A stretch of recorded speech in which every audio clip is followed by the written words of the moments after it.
अभिनेत्री प्राजक्ता माळीने अभिनय सोबत बिझनेस का सुरू केला याचा केला खुलासा आणि त्यात मोठ्या प्रमाणात आर्थिक असुरक्षितता असते। कोरोना काळात कलाकार शेवटी सुरू असणारा घातक असल्याचे त्यांनी पाहिले, त्यामुळेच दुसरा उत्पन्नाचा स्रोत असणे गरजेचे वाटले। वॉरेन बफेटचा एक विचार त्यांच्या मनात बसला, एकाच इन्कमवर कधीच अवलंबून राहू नका। त्यामुळेच त्यांनी ज्वेलरीचा ब्रँड सुरू करण्यास निर्णय घेतला।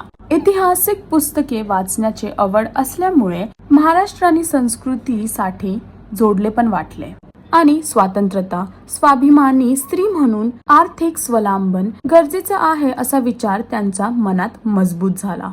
म्हणूनच अभिनय सोबत बिझनेस हा दुसरा मजबूत इन्कम सोर्स असावा असा विचार करत प्राजक्ता माळीने दागिन्यांचा व्यवसाय सुरू केला। अजून असे लेटेस्ट अपडेट्ससाठी टेलीचक्कर रिजनलला सबस्क्राइब करायला विसरू नका।